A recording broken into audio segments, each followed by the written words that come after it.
Good evening, ladies and gentlemen. I am Shukwana Heglande, referred to as Dr. Hedge. I'm here with two world-renowned psychologists who have both received their PhD at Harvard, Dr. Soham Juniqua and Dr. James Mary-Elise.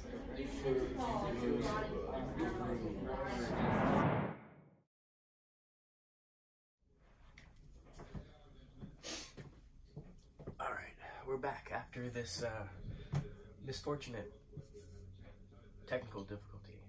Alright, tonight's interview will revolve around the idea of people of transgender in the United States military. Dr. Soham and Dr. Mariala will provide input towards the questions that the studio and you, the audience, have submitted. In fact, I heard that Dr. Soham has been working in partnership with Dr. Mariala with patients who have experienced this type of thing. And I believe their intent was to truly understand the issues related with people of transgender in the military. Is that correct? Yes, indeed. Let's start with a very broad topic. My mistake, a very broad question. Targeting military service members in general. What are the types of impact that the military has on our beloved United States soldiers and their families?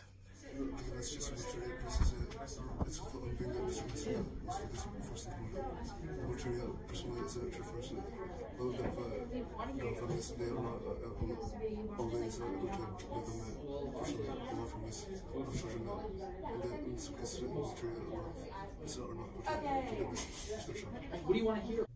That is quite unpleasant to hear. Anything else, Dr. Mariala? Actually, there is more. This also undergo Just 3 slides, that's it. Like? well, the fathers literally have to constantly work out brother children's mother's health. Keep in mind that the military is a harsh place and it manages to sort of soldiers to show the very safe. So this is not one for country should have come up for reported that the social levels was to such a degree that sometimes it's She just doesn't want to have to do less social lessons quite yet. Partners, this is a good thing to take here and they should have been 20%. I'm sorry to hear that, but I'm getting notice from our producers that we need to proceed with our next question. Let's discuss transgenders and the things that affect their lives, if there are any. According to numerous studies, there is a specific type of disorder called gender dysphoria. Gender dysphoria? Yes, it is a state of being where a person is uncomfortable in the body that they were given, such as the gender they were assigned at birth. We had a patient who has a transgender husband. It's a ESL teacher. He's in fact a subject of gender dysphoria. He, around the age 14, I started experiencing called gender dysphoria.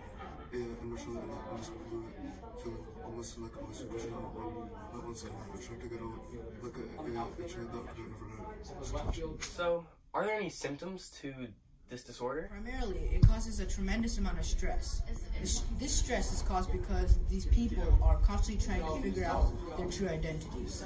This stress, if left untreated, can lead to severe depression. Psychology.com wrote, while approximately only 6.7% of the general United States population suffers from depression, nearly half of all individuals who identify as transgender experience depression. What's more, over 41% of all trans men and women are estimated to have attempted suicide, a rate that's nearly 9 times higher than comparable peers. So it's in other words, more than half of all people of transgender suffer from depression. Yes. Also, according to psychiatry.org, gender dysphoria also causes impairment of function. Basically, your body does not function properly when you're under constant stress.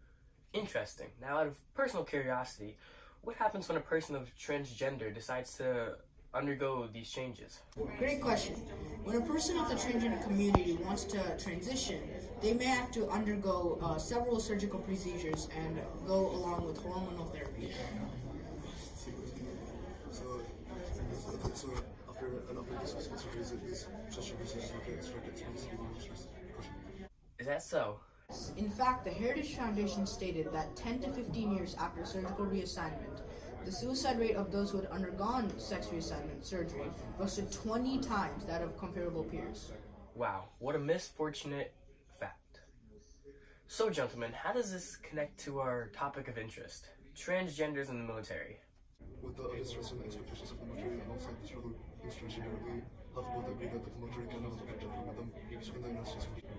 I agree. Although some members of society believe people of transgender should have the right to join the United States military, research indicates that people of transgender who served in the armed forces are at high risk of stress from the demanding military and have complex biological challenges that may hinder their performance.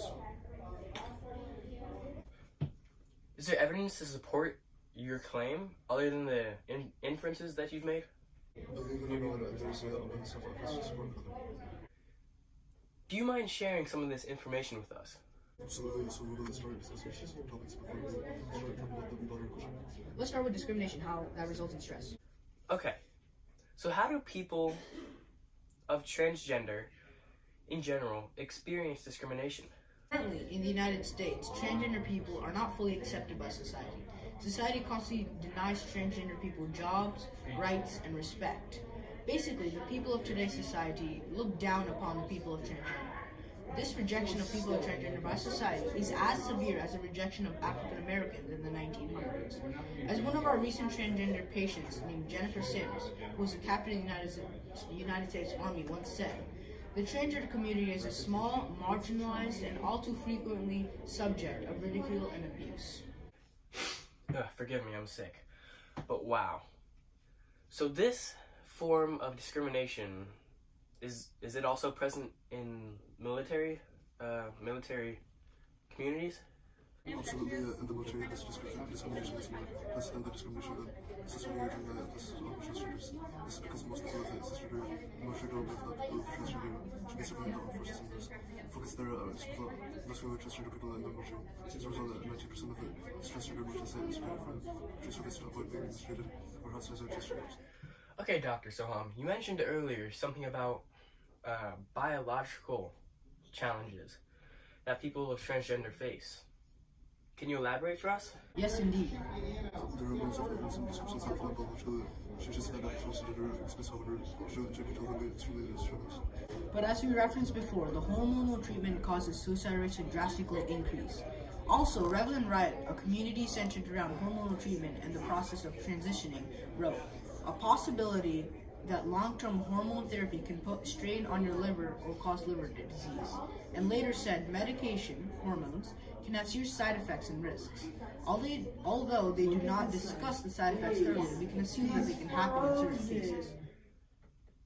How do the side effects of this treatment relate to our discussion? Well, the biological changes result in a high expensive 40 to 500 transgender people that take the transition in the military academy. As a result, it can cost the military up to $9 million. These stats are interesting just as much as they are compelling. But I want to change gears for a bit. Earlier, you talked about stress in general and how it affects people with transgender. So does the stress that these people experience solely come from gender dysphoria and partially discrimination, as you mentioned earlier? Or are there any other factors that contribute to stress? Good question. As a matter of fact, the military itself is one of those causes that increase stress for people transgender that are in the military forces. Is that so? Yes, we briefly mentioned before how the military is stressful for the families of the soldiers. Yet the military indirectly places a tremendous amount of stress on the soldiers as well. How exactly does the military do this? So the U.S. military has a mission. Its mission is to protect the U.S. and get rid of any unwanted enemies. That is the military's primary job. To accomplish their mission, they have a very elaborate and effective system of command. Soldiers have to follow orders from their officers in command at all costs. Whether it be while you're sleeping or while you're awake, you have to follow these orders. This command system can bring forth a tremendous amount of stress to the soldiers, and if you don't follow it, then you compromise the effectiveness, including moral, discipline, equipment, logistics, and the troop readiness of the military. Also, the soldiers get very little rest in between their deployments, which can also lead to more stress. I understand that the stress of the military affects all soldiers, which is what you had just described. But that entailed all soldiers. And it didn't include just transgender soldiers. Is there a reason that you describe that? Yes, you are correct. The stress affects all students and all officers. Both transgender and proper stress. How so? So the answer to your question incorporates all the previous things we have talked about in this intro. The reason why people of transgender are affected more by the stress of the military is because they already have a plethora of their own problems and stress to deal with. Like we talked about before, gender dysphoria can cause stress and depression. Discrimination can also cause depression and low self-esteem. Hormonal changes can cause suicidal thoughts. And on top of all of that, the military itself places an abundance of stress on the soldiers. People of transgender face all of these problems at once. This is why the stress of the military affects people of transgender the most. To go along to doctors who explain one of our recent patients who we mentioned previously is to view things to this for more than 4 years. Suppressed massacre and stuff. And Afghanistan for my mental health was before I was in depression for Alright. I've heard many people say, why allow people of transgender in the military? When they're already battling their own problems. Why allow transgenders to enter the military if they know that the armed forces will worsen the problems that they already face? Why allow people of transgender in the military if we know that both military alongside their own challenges will tax them mentally and physically? Why allow transgenders in the military if, with all due respect of course, we know that it may compromise the strength of the U.S. military? Exactly. What we're trying to say is that people of transgender already face a tremendous amount of problems in their daily life. So joining the military will only cause them more harm. Such burdened people of transgender will put the effectiveness of the military at risk. With all due respect, people of transgender join the military to help it, yet they end up degrading the military. This is why we believe that people of transgender should not be allowed in the military. Okay, gentlemen, now that we've talked about this for so long, let's take a step back. What are your personal views on this topic? Well, like I've said before, though I've had many transgender patients that are in the military, I personally believe that people of transgender should not be allowed in the military.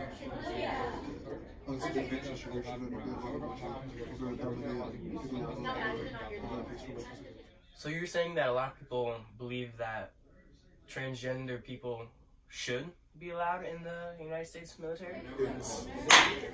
So why do they believe this? Well, the thought process is quite simple. They simply believe that no matter if you're transgender or not, if you have the determination and patriotism to serve in the army, then by all means you should be able to do it. What do you mean? Sufficient evidence to prove this claim. According to the Heritage Foundation, it found that most research was poorly designed, which skewed the results in favor of physically changing sex. The data that may have been presented in arguments opposing ours is put into question in terms of ethnicity. Going off with Dr. Mirella's point for a second before. What these people also fail to see is the internal thought process and mechanics of these transgenders.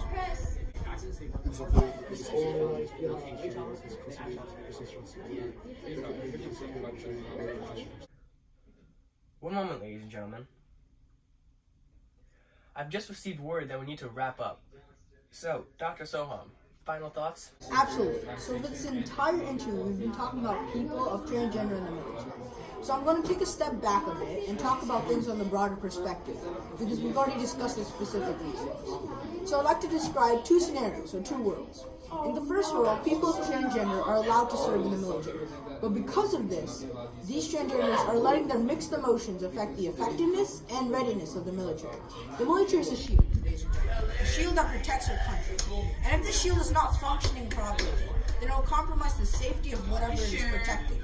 In other words, if the readiness and effectiveness of the military is at risk, then it will not only compromise the strength of our powerful United States Army, but it also puts the safety and security of our nation at risk. Now if we take a look at world number 2. In this world, transgender people are not allowed to serve in the army. On the contrary to world number 1, this world is a well-prepared, potent, and effective army that will defend this great nation. So overall, I believe that we should not allow transgender people in the army so that we can ensure a powerful military and hence ensure the safety of our nation. Thank you both for being here today, and we hope that you have a great day. You're welcome.